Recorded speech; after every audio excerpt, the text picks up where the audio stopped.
Hot damn, I think we might be recording. Me two times. How you doing? How you Yeah, doing? I'm going to get the papers. Get the papers. Why do they call him two times? Because he says everything twice. Twice. I think maybe if I had one of those mob names, it would be Tommy to the Schnoz. Tommy the Schnoz. Yeah, it seems like a good name and Uh-huh. fitting with his nose. How you doing, Tom? I'm really good. School's back in, so I haven't. I mean, I'm always busy, but there's sort of an influx in clients trying to come in, preemptively to prepare for school. It's not that any young person is having any difficulties or challenges right now, just the uh, d- general l- anxiety related to how is this year going to go. And Uh, they're doing okay. In spite of the fact that as we said before, the state of affairs here in our country and the politics and post COVID and just the what's felt from the world, things are not stable, and so there's that general sort of like discomfort related to, what's going to happen in the next couple of months, over the course of the rest of this year and then moving forward. But relatively, young people are doing okay. And so it's good that we have this more preventative, preemptive strike or mindset, and I like that. I like that that's becoming more of a trend. So, on a more positive note, because we talk about focusing more on the positive, I like that instead of us being so reactive as a society, that there's somewhat of a trend, and I want to continue to bolster that towards being proactive, towards being preventative, towards instead of responding to things as they happen, to anticipate just a little bit and have all of your resources ready to go. Like you don't need to come to therapy because there's something wrong that you want to change or fix. You come to therapy just to kind of talk through to make sure that you are prepared to handle whatever life throws at you. So I want to see more of that sort of as a trend of being more proactive. right. That's really, I'm glad that you say that, because we live in South Florida, so we have to prepare for hurricanes every year, right? This Yeah, is our busy time. And you're right, school's back in session and it's, peak time for storms out. So we're all keeping an eye on the weather and what's happening, directly southeast of us and the storms coming off of Africa and those kinds of things. And we prep for it. We prep for it every year. We make sure we have, non-perishable food. We make sure that we have, gas for our generators if we need it, and batteries. And, we do our hurricane checklist every year. And we prep for it because we expect it to come. Um, and you're right, we've seen a trend where people are prepping for their mental health more than they have in the past. Mhm. In the past, we've seen a lot of reactive stuff, and hopefully, we're getting the word out. And you got to be proactive with this stuff. So stuff is going to happen. We've always said the definition of a happy life is not the absence of adversity. That's unrealistic. It's how well we are prepared and resilient to manage the adversity that comes at us on a daily basis. Absolutely. So I like that parents have been getting their kids, young people, teenagers into therapy, even if there's not something that they need to Right. change or focus on, but that it's just good to have somebody to advocate for or to be in your corner or just to have an open space to have dialogue about the things that are going on so Right. that you have these resources in place. Right. And I'd like to see that not just with mental health, but other things. Yeah. The You know, medical community is one of reactive type of care, and in other countries, predominantly Eastern, the Eastern model is of more proactive, a more proactive nature, and I'd like to see that happen too for us. Your son's in med school, And I'm sure he's learning the reactive, Western model of medicine of how to treat illness, and instead of, you know, I'm sure there is a focus on preventative, medicine, but it's probably more so treating things that come up. Well, the good thing is he's in a DO school, so he's got that osteopathic mindset where and really what that means is it is a little bit more proactive in the fact that everything is interrelated, right? You could be have Yeah. splitting headaches, but it could be having to do with something that's in your foot, and people don't realize Yeah. that. Mhm. So luckily he's getting a little bit more of the Eastern philosophy type issues than generally Western, which is just fix what's broken. And Right. I think, we've talked about before about healthcare in this country is so broken, Yeah. right? Healthcare right now is reactive, is doctors and health clinics get paid to fix things Yeah. when they're broken, not to prevent things. We Right. need to really turn the corner in this country Mhm. and pay doctors for wellness, not illness. Yes. Yeah, I celebrate that wellness model. And the sad thing is that that's not covered necessarily as robustly Mm-mm. as reactive medicine. And people say, "Oh, socialized medicine." They throw that socialized medicine around. We are the only developed country in the world that doesn't offer basic health care to our citizens Mhm. uh, at no cost. We are the only developed country, and our outcomes demonstrate that. We're like in 25th or 20. I think the last I saw was 23rd in infant mortality. The Mhm. richest country in the world that spends the most on healthcare by far than any other country in the world, and we're like 25th in infant mortality. Are you kidding me? Something Um, I read about that. in 1942, the Geneva Convention stated that basic health care was a human right. Mhm. But yet we still don't provide basic health care to our citizens. People Yeah. don't go to the doctor because they can't afford their copays. People don't go to the doctor because they can't afford their medications. Mhm. And we really need to turn the corner on that. I don't care what your political affiliations are.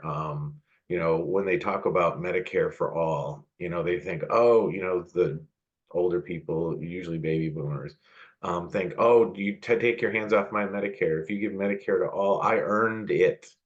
I paid for it. Well, Yeah. that's true. But Mhm. Medicare is a cost-based system, right? It takes the profit out of healthcare for the most part. And that's where I believe in, studying healthcare finance in this country, is the big opposition. I think if you ask most people, they believe, is basic healthcare a human right? Yes. Should we provide basic healthcare to our citizens? Yes. Should we do Medicare for all? No, because we can't take the profit out of Medicare. How many businesses operate? How many Mhm. 401k portfolios are based around healthcare? Right. How many CEOs are making $50 million a Mhm. year at insurance companies and big health systems? There's a lot of profit that gets sucked out of a lot of money gets sucked out of healthcare, and it's just profit. It doesn't provide anything for people, and we need to turn the corner on that. Just my Mhm. So, what are some ways in which we could potentially turn things around a bit, or at least go in a more positive direction, so that we can improve upon the health and wellness of our population and local communities? Well, I think the first thing is people just get educated on what that means. People have assumptions of what that means. Excuse me. If we do Medicare for all, then it's not going to be around for everybody. We're just giving everybody a handout. Well, we're paying into Medicare anyway. It doesn't. So if you have more people on Medicare and less people on Blue Cross and Aetna, you're just diverting the money from one pocket to the next. Mhm. Blue Cross and Aetna are making money off of healthcare. That's their business. They make money off healthcare. Medicare is not a profit center. It does not make money. So in basic healthcare finance terms, let's just say third party or commercial insurance, Aetna, Blue Cross, Humana, those kinds. They they pay about 120% of the cost of care, right? So the doctor and the materials and all that cost $100 to treat a patient. Just use easy round numbers. Mhm. The commercial insurance pays $120 for that. So there's $20 of profit in it. Medicare is cost based. So it costs $100, Medicare pays $100. And then Medicaid is really, created a safety net program for poor people and children. And it pays about 80%. And these are just like an example. Mhm. So it doesn't even pay the cost of care, but it bridges the gap a little bit. So you can imagine on a global scale in this country, if we took that profit out of healthcare, what we could do with for healthcare for our citizens. Yeah. But there's more people that are gonna not want to go with that who are benefiting from it currently. Right. But and I've always thought that this country didn't want to turn the corner on that because look at all the jobs we'd lose. We'd lose millions of jobs. Mhm. Because there's people that work for insurance companies and all those Mhm.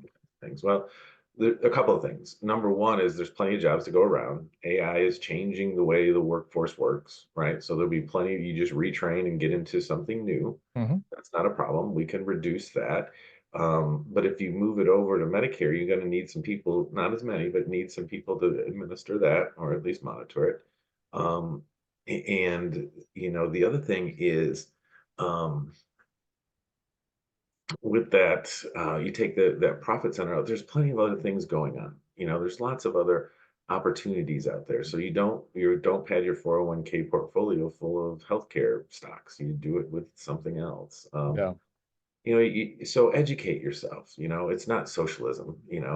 It's not Canada, the UK, Ireland, Cuba, for crying out loud. Germany's got a great system. Probably Germany's got one of the better healthcare systems in the country. And how they operate is everyone's provided basic health care in their public hospitals, right? So if you need your gallbladder removed, they'll say, oh, you got Dr. Johnson on Thursday next week. We're going to get your gallbladder removed. Or if you have money or buy private insurance, you can go to a private hospital. And they say, you need your gallbladder out. And you're like, oh, I want um, Dr. Smith to do it, and I'm available tomorrow. Well, then you have some more options because you're paying for it. So they have a hybrid system, and it works well for them. Mm. What if we put some time and energy into alternative health and wellness things like, massage therapy, things like Right. acupuncture, things like fitness, in some respects. So you guys, if you're enjoying our content, please feel free to chime in on the discussion. Send your questions or comments or anything you'd like for us to talk about, or if anything that triggered something in you that you want to share about, send your remarks, questions, and all that to questions@therapyunzip.com. We'd love to hear from you guys to see how we're doing, what you would want to see, and if you want to jump in on the conversation about anything that we've been talking about thus far. So anyway, putting some Apologies, but time, yeah, energy, money into wellness. right. So we talk more macro level, but on that micro level, do as much as you can to be preventative, not only with your health, but your mental health, your physical health, Mhm. and have a plan of, what you're going to do. We were talking for a minute before the show started, and it has been a week. People are, and we see this, we talk about the seasonality of stuff when people have psychotic disorders, they tend to have problems in the spring. We call that psychosis in bloom. Mhm. It just whatever for whatever reason, if people are going to have psychosis issues, it's usually in the spring. Not always, but usually. And then we see the fall around when kids go back to school. Uh-huh. I don't know what it is with this time of year, and I don't know if Mercury's in retrograde or the chakras are out of line, but people are in crisis this week. I have answered more crisis calls this week than it's a higher than average week with crisis work. So I've been having difficulty finding space for everybody who's trying to get in. And that's families, that's couples in crisis, that's young people, and of course they need those later time slots because of work or because of school. And so yeah, there's been a trend. Like I said, always pretty busy as I have a thriving practice. But it's even more disturbing when I want to be of service and to be of help, but there's only one of me to go around, and there's just not enough time in the day nor the week to be able to attend to things. So I've been trying to brainstorm and come up with ways. Of course, I can't clone myself, but to try to find ways to still be able to see people. One of the ways, especially with younger people, has been shorter half-hour sessions, which enables me in an hour, just like physicians saying, med checks, which, I don't think 15 minutes is adequate to attend to somebody's health. It's just for prescribing purposes. But in a half hour, we can get a lot accomplished, but there's no chit chat. Mhm.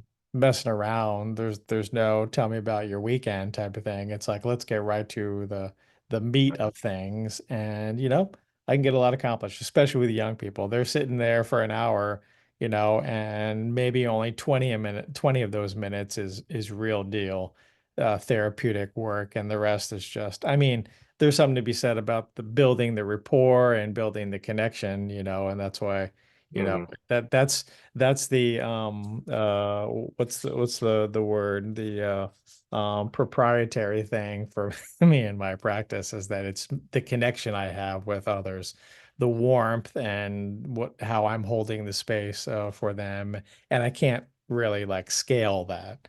So Right. I found some benefit in the half-hour sessions. I don't know how Mhm. well that would work for some adults. I've tried that, and they really need the full length of time to really get into stuff because Mhm. we don't start talking about the real issues until 20 minutes before the end of session. You've Yeah, had that. I like 30-minute sessions. It doesn't always work at the beginning of therapy, but once you're established, going for a month or two, I like the 30-minute because it eliminates all of the chatter and it gets Right. you right to the heart of the issues. And it's you present it that way. Okay, we only got 30 minutes today. And what are we, how are you Yeah, doing on this goal? Tell me about this goal kind of thing. So, the other thing we talk about preparation that came to mind was, you know, I don't do a lot of couples therapy. It's just not what I prefer to do. But I do some. And people say, "Oh, marriage therapy doesn't work." I mean, I've had so many friends that went to marriage therapy and they got divorced anyway. It's like, well, the problem with that is they come to marriage therapy as a final thing. They've already made the decision. They waited too long to mhm, get involved with marriage therapy. Usually, and I would say more than half the time, someone has decided the divorce is happening, but they have to go through the last hurdle of, well, we'll try marriage therapy. Well, right. it's too late. And you know what? You know, we, so when we talk about preventive stuff, I encourage every couple to get involved with marriage counseling before there's a problem. And Absolutely. Absolutely. I mean, some religious organizations require that before marriage. pre-can, They have yeah, couples go through, with the clergy, with the yeah, priest, pastor, what have you, to kind of prepare. And I know there's been other therapists in the community who have had that as part of their, before the person or before the couple gets married, that they attend sessions together to kind of prepare themselves. And I think that's really good. right. We take this stigma out of this whole therapy thing. If you go to therapy, there must be something wrong with you. That's not the case. Yeah. You go to the doctor and there's nothing wrong with you. You get a checkup. You know, you go all kinds of professionals. You go to a massage therapist not always because you are full of knots, but because you wanted to get preventive with that stuff.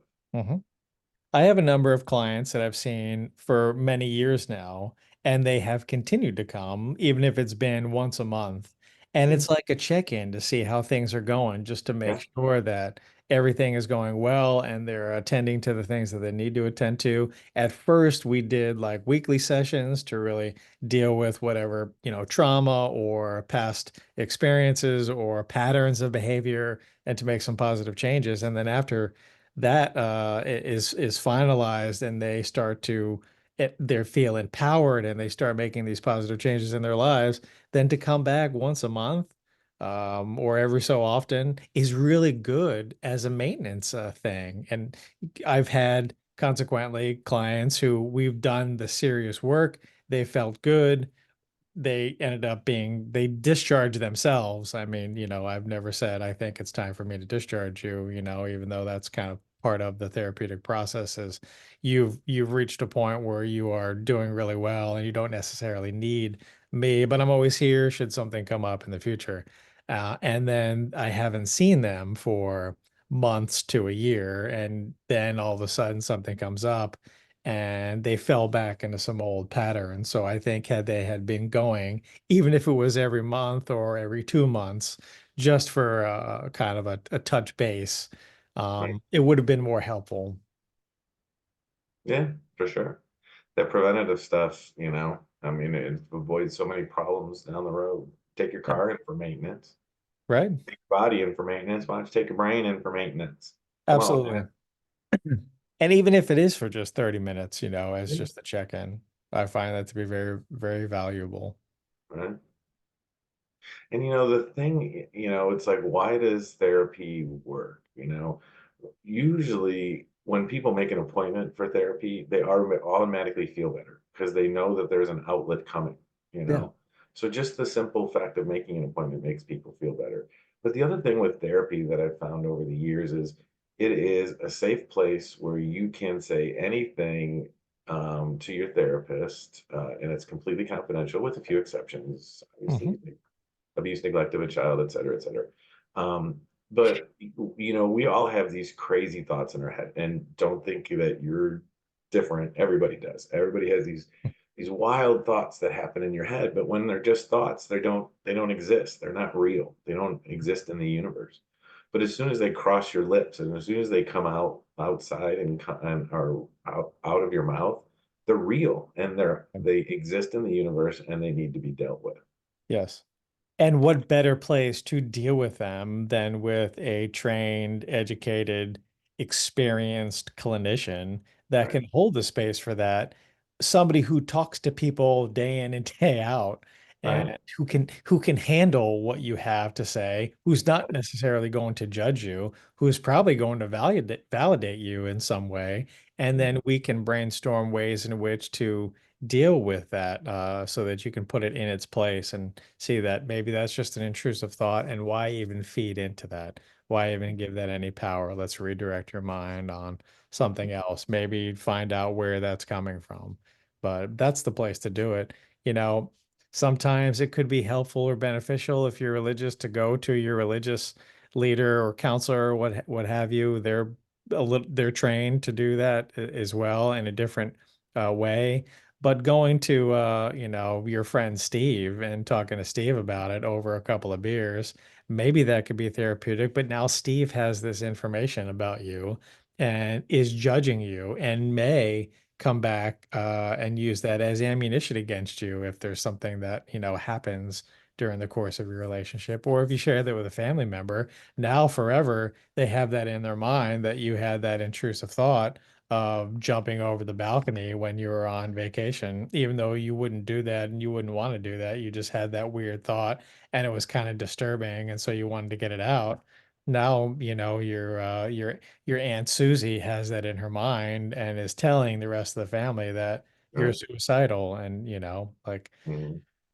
That's funny. That's a great example too. And I mean, how many professions? So when I was in college, I bartended and bounced my way, to earn a living through college.